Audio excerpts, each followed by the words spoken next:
자, 두 번째 시간입니다. 지금까지 우리는 종말론의 의의와 또 그 종말론이 소망의 종말론이라는 것을 살펴봤죠. 이제 좀 본격적으로 첫 번째 주제인 개인적 종말론, 우리 각 개인의 종말은 어떤 모습인가, 이 부분 함께 생각해 볼게요. 자, 여러분, 크게 보았을 때 우리 각 사람의 종말은 뭐냐라는 그 이론은 세 가지로 구분할 수 있습니다. 첫 번째는 이거죠. 죽음은 뭘 의미한다? 네, 이건 이제 어렵게 말한 거고, 한마디로 죽으면 그냥 다 끝난다. 죽으면 무로 돌아간다. 죽음 이후 아무것도 없다. 이런 의견들이 있죠. 자, 두 번째는 뭐죠? 영혼 불멸. 그러니까 이것은 이제 내세가 있다라고 말하는 거죠.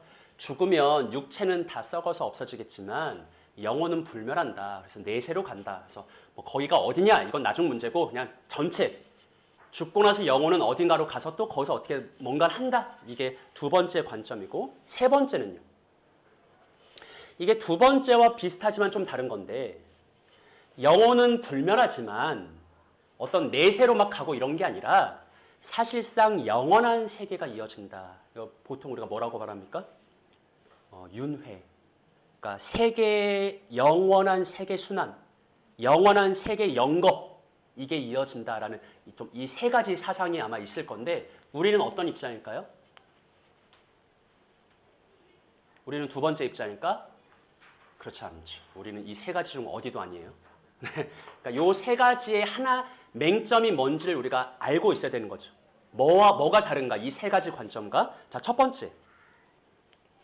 죽음은 끝난다라고 말하는데 성경은 뭐라고 말하냐면 죽음은 단지 육체와 영혼이 잠시 분리되는 것이지, 죽는다고 해서 우리 존재 자체가 끝나는 것, 단절되는 것, 무로 가는 것은 아니다. 그러니까 죽음 이후에도, 육체적 죽음 이후에도 뭐는 여전히 남아있다는 거죠? 영혼이 남아있다는 거죠. 하지만 뭐 이따 다루겠지만 영혼이 다시 육체와 결합하게 되는 게 기독교 신앙입니다. 다른 거예요. 두 번째, 인간의 영혼은 불멸하는 것이 맞지만, 이제 또 이제 교리 시간이니까 정확하게 해죠. 상대적 불멸성이에요. 아래에 디모데전서 6장에도 나와 있듯이 절대적인 불멸의 존재는 누구밖에 없죠? 하나님 한 분밖에 없어요. 우리는 상대적 불멸성을 가져요. 하지만 어쨌든 육체적 죽음 이후에도 영혼은 유지돼요. 맞죠? 하지만 그 영혼은 마지막 날 몸과 다시 결합할 거다. 몸의 부활이 있을 거다. 사도신경에 말한 것처럼 몸의 부활을 믿사오니. 그러니까 우리는 두 번째 이 주장하고도 완전히 같지가 않다라는 것이죠. 마지막 세 번째, 세상은 목적 없이 계속 순환하는 게 아니라, 돌고 도는 게 아니라 분명한 뭐와 뭐를 가진다. 시작과 종결이 있다. 그리고 역사의 마지막 종결 이후에는 또 다른 차원의 영원의 세계가 이어진다. 그게 이제 복음서적 관점에서 하면 영벌이 있고 영생이 있죠. 맞죠? 자, 세 가지 죽음. 인간론에서 우리가 말했던 그 뿌리 뽑힌 나무 이미지, 이거 한번 다시 해볼까요? 성경은 죽음을 세 가지로 묘사하거든요. 자, 보세요. 시편 23편처럼 시냇가가 있고 그 시냇가 옆에 깊이 뿌리 내리 박은 나무가 있어요. 그래서 이 나무는 사시사철 햇빛도 받고 물도 공급받고 토양으로부터 영양소도 이렇게 흡수해가지고 사시사철 열매를 맺어. 근데 이 나무가 어느 날 이상한 생각을 한 거예요. 나는 내 인생의 주인이 되고 싶어. 나는 이 대지에 뿌리 박고 사는 것도 싫어. 이 대지에 의존하는 거 싫고 저 시냇가에 의존하는 것도 싫고 나는 이제부터 내 인생의 선장이 될 거야. 내 삶은 내 거야. 그래서 그냥 비우지만 뿌리를 다 뽑아버렸어. 그래서 이 나무가 혼자 살기로 했어. 뿌리 뽑힌 나무로 살기로 했어.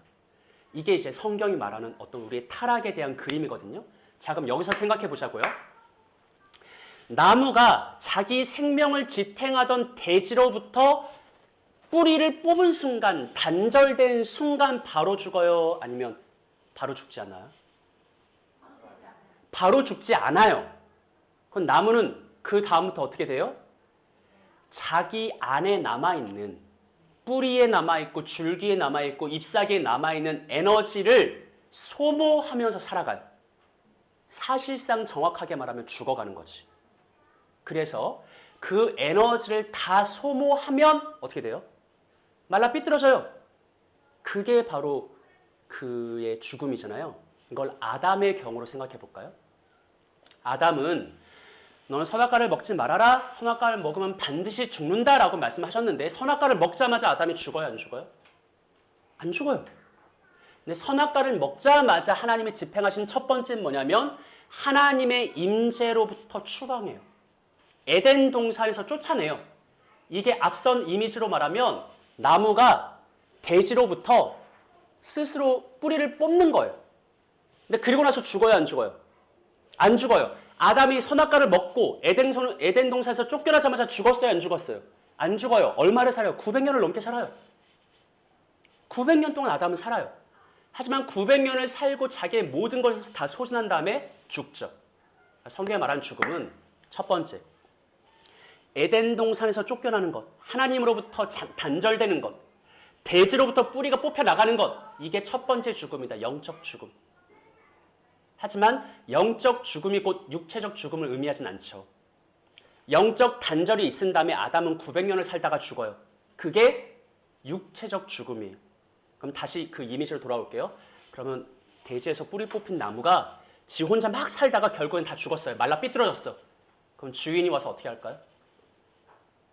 우리 성경 복음서 이미지를 가지고 있잖아요. 주인이 와서, 농부가 와서 어떻게 해요? 불살라버리잖아요. 그게 세 번째 죽음.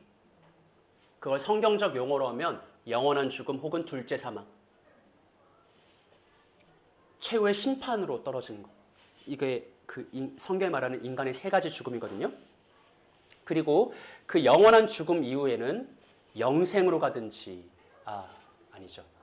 육체적 죽음 이후에는 영생으로 가든지 영벌로 가든지 그 두 가지 운명이 있다라는 것이죠. 그 박스를 보세요. 우리는 인간론에서 인간 창조를 구성적 측면과 가치적 측면으로 구분했습니다. 인간이 창조되었다는 건 뭐냐? 구성적 차원에서 봤을 때 인간은 뭐와 뭐로 지음받았죠?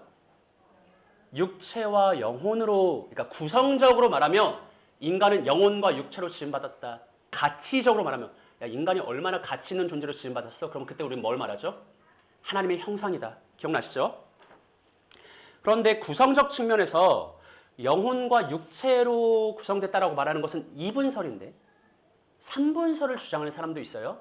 영, 혼, 육으로 지음받았다. 근데 중요한 것은 뭐냐면 사실 인간론에서 2분설, 3분설 약간 부차적인 논이고 이보다 더 중요한 것은 영혼과 몸의 관계거든요. 하나님께서 태초에 우리를 창조하실 때 어떻게 지으셨는가? 영혼과 몸이 단일한 하나의 단일체 유기체로. 다시 말하면 하나님의 본래 창조 목적은 영혼과 몸이 분리되는 게 아니라고요. 근데 실제로 육체적 죽음은 뭐예요? 영혼과 육체가 분리되는 거예요.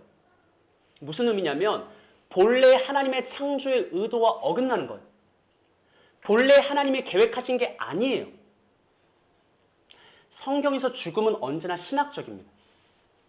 사람이 죄를 지어서 죄는 창조를 어그러뜨리고 왜곡시키고 부패시키고 오염시키는 거거든요. 본래 하나님은 사람을 지을 때부터 영과 육체가 하나의 단일체로 가도록 지으셨는데 죄가 파고들어서 이것을 파괴해요. 인위적인 분리가 생겨요. 이건 하나님이 원래 원하셨던 게 아니라고요. 그래서 구속은 뭐예요? 다시 합쳐지는 거예요. 여러분 임의와 아직 있죠. 임의와 아직. 임의와 아직이 구속사적 개념이거든요. 근데 이걸 인간론적 관점으로도 말할 수 있어요. 모든 교리는 다 연결됐거든요. 인간론적 관점에서 말하면 우리는 이미 구원받았잖아요. 근데 아직 구원받지 못했어. 그걸 뭘로 말할 수 있냐? 당장이라도 연수가 내일 죽어. 그럼 어떻게 돼, 연수는? 미안해. 연수가 내일 죽어. 그럼 영혼과 육체가 어떻게 돼? 분리돼. 이게 하나님의 뜻이에요? 이 상태로 영원히 있는 건 구속이 아니에요. 이게 다시 어떻게 돼야 돼요? 하나로 합쳐져야 돼요. 몸의 부활이 있어야 된다고. 그러니까 여러분 기독교 신앙의 핵심을 가지고 있는 사도신경에서 몸의 부활이 그냥 나오는 게 아니에요. 우리 구속이 진정으로 완성되는 때는 다시 영혼과 몸이 하나로 합쳐지는 것. 죄로 인해서 우리가 잠시 분리되지만 그것은 하나님의 원래 창조 목적이 아니고 다시 하나로 합쳐지는 것. 이 몸의 부활까지 가야 구속이 진짜 완성된다라는 것이죠. 그게 박스 안에 있는 내용입니다. 자, 그 아래 보시죠. 왜 모든 사람은 죽음을 두려워할까요? 뭐 여러 가지 이유가 있겠지만 이렇게 대답한 사람이 있어요. 아마 예수를 믿었든 안 믿었든 그것과는 상관없이 모든 인간의 본성에 내가 죽으면 하나님의 심판대 앞에 서야 된다라는 어떤 그 알미, 근원적인 알미 내재되어 있지 않을까. 그래서 예수를 안 믿었던 신자들도 죽음의 순간에는 그렇게 막 자신만만하게 지멋대로 살아갔으면서도 마지막 죽음의 순간에 막 죽기 싫고 두려워하고 이렇게 하지 않을까. 근데 반대로 예수를 믿는 신자들은 더 이상 죽음을 뭐하지 않는다? 두려워하지 않는다.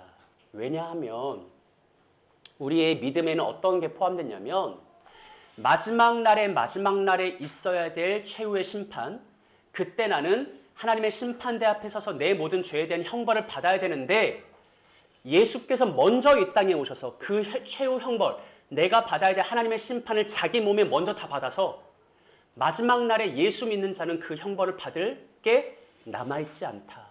심판이 남아있지 않다. 그러니 나는 지금 죽어도 하나님의 심판을 두려워할 필요가 없다라는 믿음이 있기 때문에 구원 얻은 신자들은 죽음을 두려워하지 않는 것이죠. 그래서 요한복음 5장 24절 말씀이 이런 차원에서 우리에게 이해되는 거죠. 한번 읽어볼까요? 시작.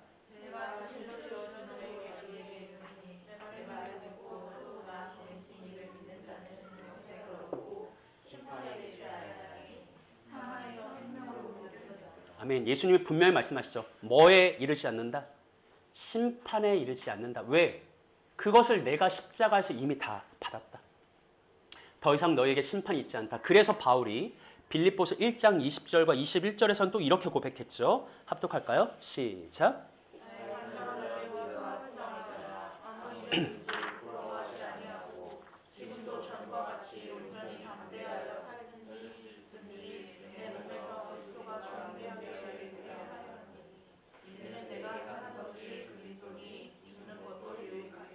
아멘. 바울은 진정한 이 종말론적 의미를 알았죠. 그래서 내가 죽어도 유익하다. 사실상은 이제 앞으로 조금 더 중간 상태에서 구체화되겠지만 사실은 죽는 게 더 유익하다. 그렇다고 막 사람 막 죽이고 그러면 안 돼요. 막 자기의 목숨 막 스스로 끊어서는 안 됩니다. 그런데 우리가 이 바울이 어떤 자신감에서 이게 나온 건지 살펴볼 거예요. 자, 지금까지 우리가 살펴본 것, 개인적 종말에 대해서. 개인적 종말에 대해서 세상에 여러 가지, 세 가지 이론들이 있어요. 성경이 말하는 우리의 육체적 죽음이 개인의 종말이 그것과 뭐가 다른지 우리가 살펴봤죠. 한 걸음 더 나아가서 성경이 말하는 세 가지 죽음이 뭔지도 우리가 살펴봤죠. 그리고 마지막 결론은 우리는 죽음을 더 이상 두려워하지 않는다. 오히려 죽음은 소망의 대상이고 죽음은 유익한 거다. 왜 그런가? 그래서 우리가 이제 중간 상태에 대한 논의로 가야 되는 거죠. 죽음 이후, 재림 전, 중간 상태 어떻게 되는가? 자, 박스 아래 제가 읽어볼게요. 개인적 종말과 나의 죽음, 역사적 종말, 예수님의 재림 사이에는 대부분 뭐가 있어요?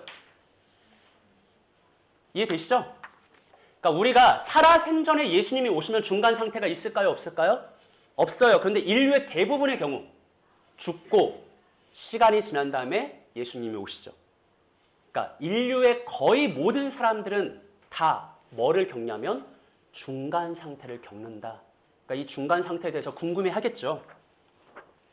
개인적 종말이 우리 각 사람의 육체적 죽음이라면 우주적 종말은 마지막 날에 주님께서 다시 재림하심으로 모든 인류가 하나님의 심판 앞에 영생과 영벌의 두 운명으로 고정되고 또 그때 온 세계 전체가 새롭게 되며 마침내 새하늘과 새 땅이 임하게 되는 것을 가리키는데 인류 대부분의 경우 개인적 육체적 죽음과 인류 전체의 우주적 종말 사이에 뭐가 있다? 시간적 간극이 있다. 이게 중간 상태다라는 것이죠. 자, 그럼 중간 상태 한마디로 오늘 내가 당장 죽으면 어떻게 될까? 이 궁금증이 우리 모두에게 있잖아요. 이 중간 상태에 대한 핵심 질문, 언제나 요 핵심들을 기억하셔야 되는데 요거예요. 아주 단순해요. 나 지금 당장 죽으면 의식이 있을까 없을까? 여러분들 이거 궁금해 한 적 있어요? 나 어렸을 때 이거 막 고민하다가 너무 무서워가지고 의식이 없어진다고? 내가 이렇게 내 평생 한순간도 쉼없이 자꾸 이게 막 상상하고 망상하고 계획했는데 이게 없어진다고? 너무 무서운 거예요. 만약에 그렇다면 그냥 이거 앞으로 살펴볼 것도 없어요. 크게 두 부류거든요. 죽으면 의식이 없어진다. 죽어도 의식이 있다. 이 두 가지예요. 그냥 선명하게 말하면 여러분들이 믿는 소망의 종말로는 어딜 것 같아요? 죽어도 의식이 있어야지. 나 죽으면 숨이 딱 넘어가면 그때부터 의식이 없어져. 그래서 진짜 그냥 나란 존재가 없어지는 거잖아요. 그게 소망의 종말론이에요. 이거 한 가지만 봐도 우리가 이미 추론할 수 있죠. 성경이 말하는 종말론은 소망의 종말론인데 유익한 것인데 과연 그 유익하고 소망이 있는 종말론에 내 의식 자체가 막 없어지고 막 이런 게 가능할까? 그렇지 않다. 우리가 그냥 심정적으로도 유추해 볼 수 있다는 것이죠. 자, 두 번째 줄을 보시면 그걸 조금 더 고급지게 말하면 이거예요. 죽음과 부활 사이의 중간 상태에 나는 하나님과 교제를 누리는가 그렇지 않는가. 중간 상태에 하나님과의 교제는 없다. 의식도 없다라고 말하는 대표적인 주장 두 가지가 뭐가 있습니까? 영혼, 소멸설과 수면설. 자, 여러분 언제나 답은 강의 안에 있죠. 하지만 결론부터 내립시다. 누가복음 22장 한번 읽어볼게요. 시작. 예수께서 이르시되 내가 진실로 내게 이르노니 오늘 내가 나와 함께 낙원에 있으리라 하시니라. 아멘. 여러분 이건 주석이 필요 없는 말씀이에요. 예수님의 직접적인 말씀인데 여러분 이거 그냥 1차적으로 어떻게 이해하실래요? 예수께서 이르시되 내가 진실로 아멘. 이건 예수님께서 특별히 정말 그 진리를 강조하실 때 했던 전형적인 표현이잖아요. 내가 진실로 너한테 말하는데 오늘 내가 나와 함께 낙원에 있으리라. 이거 어떻게 이해하는 게 가장 좋아요? 그냥 그 말 그대로 이해하는 게 좋아요. 여기서 말하는 오늘은 사실 이거고 이렇게 해석할 이유가 없어요. 이 말씀은. 예수께서 십자가 우편 강도를 향해서 십자가 그 우편 강도가 처음에는 예수를 욕해요. 좌편에는 강도와 동일하게 막 예수를 욕해. 근데 시간이 지나면서 예수께서 십자가 위에서 죽어가시는 과정을 보면서 다른 사람들을 대하시는 과정을 보면서 하나님께 기도하는 걸 보면서 끝내 그들을 용서하는 걸 보면서 십자가 우편 강도의 마음이 녹아내리면서 마지막에 고백을 해요. 예수여 당신의 나라 임하실 때 나를 기억하소서. 예수께서 이렇게 말씀하세요. 내가 오늘 나와 함께 낙원에 있으리라. 어떻게 이해돼요? 너 죽고 나면 오늘 나와 같이 낙원에 있을 거야. 그 이상의 해석이 필요 없는 구절이라고요. 너무나 명쾌하게 말하죠. 육체적으로 죽고 나면 너는 오늘 나와 함께 있을 거야. 의식이 없는 상태도 아니고 존재가 단절되는 것도 아니고 나와 함께 즉시 낙원에서 나와 교제를 누릴 거야. 이렇게 주님이 직접 말씀하셨다라는 것이죠. 하지만 그것을 부정하면서 죽고 나면 영혼이 소멸된다라고 말하든지 혹은 죽고 나면 영혼이 잠에 빠진다라고 말하는 사람들이 있습니다. 첫 번째를 영혼 소멸설이라고 부르죠. 영혼 소멸설도 생각보다 복잡한데 순수 소멸론, 조건적 소멸론, 선택적 소멸론, 특별히 이 조건적 소멸론이 조금 복잡한 부분인데 이거는 오늘 우리가 다룰 관심사는 아니고 한마디로 소멸론은 이렇게 말해요. 인간은 육체적 죽음 이후에 소멸된다. 인간 존재가 사라진다.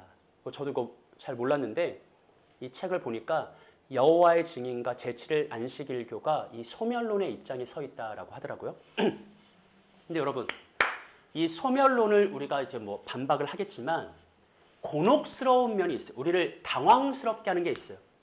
왜냐하면 소멸론이 타당한 논리 과정을 거쳐서 나온 거예요. 어떤 논리 과정을 거쳐서 나왔냐면 그래서 제가 앞에서 넣어놨는데 인간론의 핵심 교리에서 나왔어요. 인간론의 핵심 교리는 뭐냐? 아까 제가 말했죠. 인간은 구성적 차원에서 볼 때 뭐와 뭐로 지음받았다? 영혼과 육체로. 그런데 2분설이냐 3분설이냐 이게 중요한 게 아니라 진짜 중요한 건 뭐다? 그 관계다. 하나님이 영혼과 육체를 어떤 관계로? 결코 분리될 수 없는, 분리되는 게 하나님의 뜻이 아니에요. 하나의 단일체, 하나의 유기체로 지으셨다. 영혼 소멸설은 여기서 사실은 뭐 수면설도 마찬가지인데 여기서 나왔어요. 이걸 굉장히 강하게 지키다 보니까 영혼과 육체가 소멸하는 아니 분리되는 게 용납이 안 돼. 이게 둘이 분리되면 어떻게 될까? 없어져. 이렇게 나오는 거죠. 여러분, 그러니까 교리가 되게 재밌죠. 이 앞에 맞는 교리에 너무 그거를 지키다 보니까 뒤에서 약간 어긋날 수도 있죠. 그렇다고 막 교리를 배워가는 거에 있어서 막 두려워하시면 안 되고 이렇게 됐다는 거예요. 논리적 흐름이. 그런데 성경을 보면 앞으로 우리가 살펴보겠지만 성경에는 죽음 이후에 우리의 의식이 뚜렷하다, 선명하다, 방금 앞에서 본 것처럼 주님과 교제의 상태로 들어간다라고 말하는 구절들이 너무나 많아요. 그러니까 우리는 이 두 가지를 사실상 둘 다 우리 안에서 조화를 시켜야 됐어야 되는데 영혼 소멸설은 요것만 취하고 이거는 버린 거죠. 이거 이해가 되십니까? 이해가 되세요? 그 아래 보시면 별표 보시면 이거 되게 재밌어요. 20세기의 위대한 목회자 신학자인 존 스토트 조차 제가 여러 번 인용하죠. 존 스토트는 영혼 소멸설을 주장합니다. 조건적 소멸론을 주장하죠. 근데 여러분 존 스토트의 책을 너무나 많이 읽은 저로서는 잘 이해가 안 돼요. 왜냐하면 존 스토트는 누구와도 진짜 비교할 수 없을 정도로 참 균형 잡힌 신학자거든요. 야, 이 사람은 어떻게 신학이 이렇게 건강하냐 싶을 정도의 생각이 드는 사람인데 왜 이런 사람이 영혼 소멸론을 주장했을까? 존 스토트가 이해한 영혼 소멸론은 이거예요. 뭐 그게 우리의 개인적 죽음 이후인지 마지막 재림 때인지 모르겠지만 제가 자세히 보지 않아서 그냥 아주 간단하게 말하면 이거예요. 우리가 하나님의 심판을 받으면 영생과 영벌로 나눠잖아요. 그리고 우리가 어떻게 이해하냐면 이거는 영원히 이어져. 맞죠? 근데 존 스토트는 이게 이해가 안 되는 거예요. 납득이 안 되는 거. 그래서 어떻게 절충을 했냐면 우리가 영생을 받고 하나님과 영원의 천국에 사는 것은 맞지만 지옥에서 벌 받는 자들은 어떻게 영원히 벌을 줘. 너무 잔인하잖아요. 일정 기간까지 벌을 받고 그게 채워지면 그땐 하나님께서 고통 없이 죽인다. 소멸시킨다. 여러분, 나는 이게 사실 심정적으로 이해가 되거든요. 그러니까 존 스토트가 경험한 하나님은 어떤 하나님일까? 내가 아는 하나님은 선하신 분이야. 사랑이 충만하신 분이야. 근데 아무리 불신자여도 그들을 영원토록 지옥 불구덩이에서 고통받게 하실까? 그거는 나는 용납이 안 돼. 아마 어느 때까지는 그렇게 하시겠지만 그 이후로는 영혼을 소멸시킬 거야. 이거에 대한 근거는 마태복음에 그 구절이 있어요. 너희는 육체를 멸하고 영혼은 건들지 못하는 그 사람들을 두려워하지 말고 육체와 영혼을 함께 멸할 수 있는 하나님을 두려워하라는 그 구절이 있거든요. 영혼 소멸설을 가져온 거죠.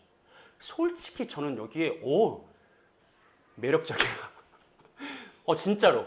근데 성경에는 그렇게 할 수 없는 영생과 영벌에 대한 명확한 구절들이 있기 때문에 그래서 여기서의 포인트는 이거예요. 존 스토트 나쁘다, 이상하다 이렇게 가지 말고 그가 경험한 하나님의 사랑은 어떤 모습이었을까? 그 사랑이 얼마나 크길래 이런 결론에 갔을까? 좀 이런 거를 생각해 우리에게 영적 유익이 있겠죠. 자, 두 번째입니다. 영혼 수면설. 성경에는 죽음을 뭐 하는 것으로 표현한 경우가 많습니다. 네, 아래 각주 17번 한번 읽어볼까요? 시작.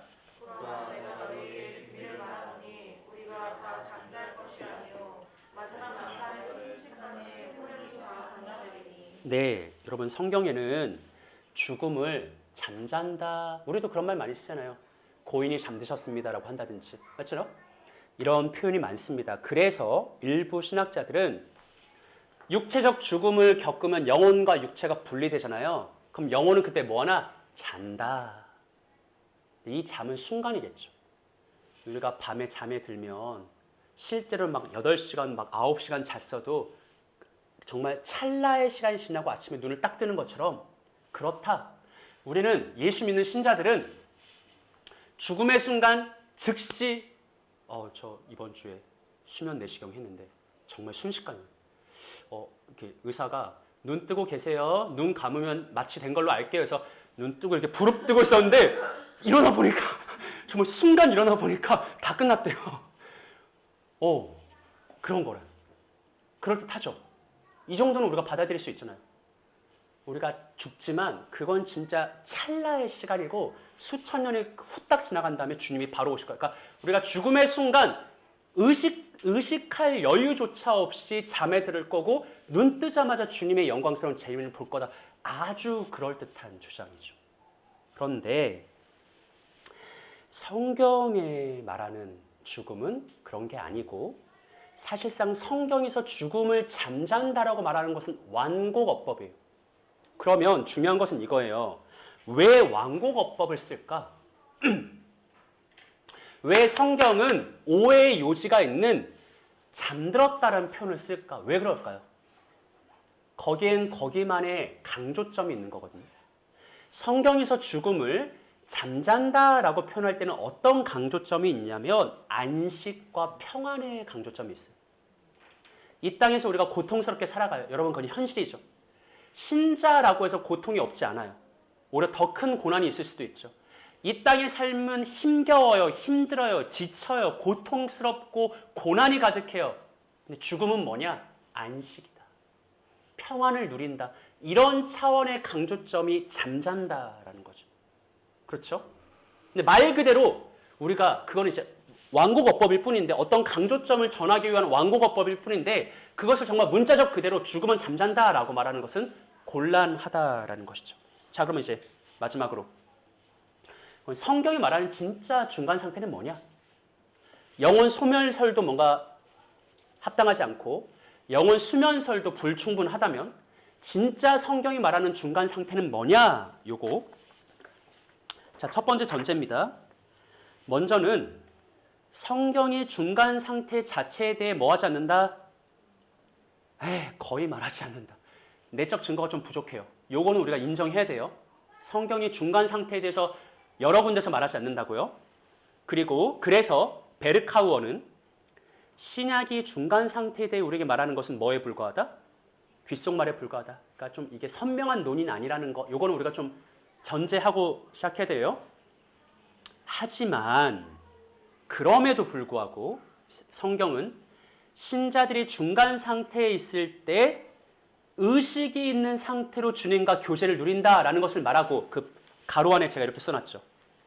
심지어 내가 중간 상태 때 누리는 주님과의 교제는 지상에 있을 때보다 더 어떤 상태다? 진전되고 강화된 상태. 여러분 요거 잘 기억하셔야 돼요. 우리가 죽으면 어떻게 되나? 의식이 유지되고요. 낙원에서 주님과 교제를 누릴 거예요. 근데 그 주님과의 교제가 이 땅에서의 누릴 때보다 더 강화되는 것이다. 그러니 소망할 만한 것이죠. 그러니까 당장 죽으라는 게 아니라 바울이 죽는 게 되게 유익이라고 말한 것은 이유가 있다라는 거예요. 이 땅에서 누렸던 주님과의 교제보다 죽음 이후 중간 상태에서 누릴 그 주님과의 교제가 더 유익하다, 깊다.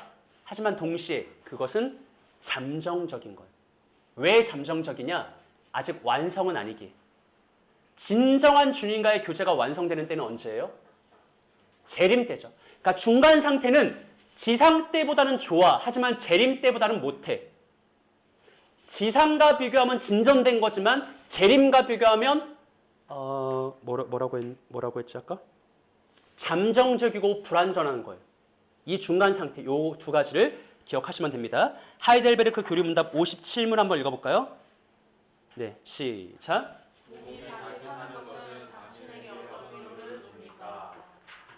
답도 해야죠. 시작.